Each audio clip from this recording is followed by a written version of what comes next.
Il y avait quoi avant? Camerounais. Voici ce qu'il y avait avant.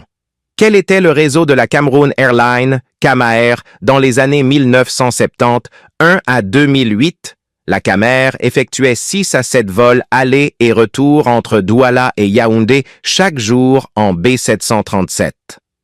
Avant l'ouverture de l'aéroport international de Yaoundé-Nsimalen, les passagers de Yaoundé en destination de l'Europe par le combi B747 de la Camaïr étaient acheminés très tôt le matin sur Douala en B737 qui, la veille, avait fait night stop à Yaoundé.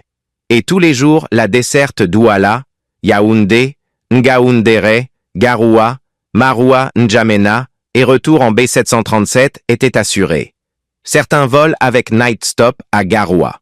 Il y avait 3 vols par semaine Douala, Yaoundé 2, Bertoua, Batouri et retour, d'abord en Twin Otter et en HS748 par la suite. Il y avait également dans le temps le réseau Douala, Foumban, Bafoussam, Bali et retour qui était desservi au moins 4 fois par semaine. Le réseau continental, 3 vols par semaine, Douala, Yaoundé, Bangui et retour en B737. 4 vols par semaine Douala, Lagos, Cotonou, Abidjan et retour lendemain après night stop à Abidjan. À partir de l'année 1999, ces vols continuaient jusqu'à Dakar avec escale à Ouagadougou et Bamako. Night stop Dakar. 3 vols par semaine Douala, Libreville, Brazzaville, Kinshasa en B737 et retour avec parfois des night stops à Brazzaville 2 vols par semaine. Douala, Kinshasa, Bujumbura, Kigali, Nairobi, Addis Abeba et retour le lendemain en B737 après un night stop à Nairobi ou Addis Abeba.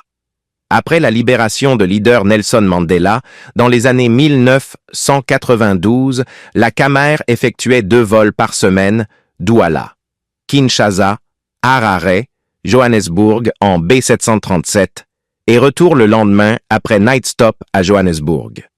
Dans toute son histoire, la Camair avait un taux de remplissage de plus de 90%, un record en Afrique et surtout sur la côtière Douala, Lagos, Cotonou, Abidjan, Bamako, Ouagadougou jusqu'à Dakar. La Camaïr n'arrivait presque jamais à embarquer tous ses passagers. Beaucoup de passagers étaient laissés au sol chaque fois.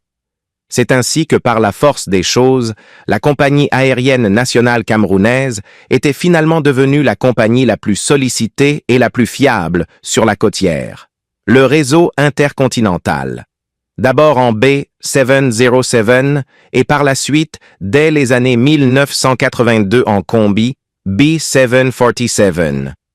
Les passagers du Nord comme ceux de Yaoundé étaient mis en place à Douala, soit la veille, soit très tôt le jour du vol sur l'Europe, à partir de Douala 6 vols par semaine. Douala, Paris, Londres avec night stop, soit à Paris, soit à Londres. Certains de ces vols passaient par Rome, Francfort et Bruxelles. Certaines nuits après l'arrivée d'un avion Camair à Orly ou à Roissy-Charles de Gaulle, la compagnie Air France affrétait notre combi B747 avec nos équipages pour faire New York, côte est des États-Unis, ou Los Angeles, côte ouest des États-Unis, et le retour sur Paris s'effectuait assez tôt le lendemain pour ne pas perturber le vol retour régulier sur le Cameroun. Plusieurs de nos équipages étaient mis en place d'avance en Europe pour pouvoir effectuer ces multiples rotations. En raison de ce que la Camair ne disposait pas le droit de trafic entre Lagos et Londres, la compagnie nationale ramenait les Nigérians depuis Lagos sur Douala en B737 pour ensuite les embarquer sur le B747 combi, Douala, Paris-Londres. Les Nations Unies ainsi que d'autres structures internationales affrétaient aussi, et très souvent nos avions, surtout le B737, pour effectuer plusieurs de leurs missions de coordination dans toute l'Afrique. Même la présidence de la République du Cameroun affrétait souvent les avions de la Camair pour effectuer plusieurs vols de souveraineté dans le monde entier. À noter également que le Cameroun disposait officiellement 21 aérodromes dans son territoire, à savoir l'aéroport de Bafoussam, province de l'Ouest, l'aéroport de Bali, nord-ouest, l'aéroport de Bamenda, nord-ouest, l'aéroport de Batouri, est, l'aéroport de Bertoua, est, l'aéroport international de Douala, littoral, l'aéroport de Tchang, ouest, l'aéroport d'Ebolowa, sud, l'aéroport de Koutaba, encore appelé aéroport de Fumban Nkunja, l'aéroport international de Garoua, l'aéroport de Kail, extrême nord, l'aéroport de Kribi, sud, l'aéroport de Limbe, sud-ouest, l'aéroport de Mamfe, sud-ouest, l'aéroport de Maroua Salak, extrême nord, l'aéroport de Ngaoundere, Adamawa, l'aéroport de Nkongsamba, littoral, l'aéroport de Tiko, sud-ouest, l'aéroport de Yagua, extrême nord, l'aéroport international de Yaoundé-Nsimalen, centre, l'aéroport de Yaoundé-Ville, centre. Pour terminer sur ce chapitre, il y a lieu de relever avec insistance que partout où la CAMEIR effectuait des vols, il y avait des chefs de représentation avec bureau en ville vette, ils étaient secondés par des chefs d'escale aux aéroports. Tous avec leurs staffs respectifs étaient des Camerounais.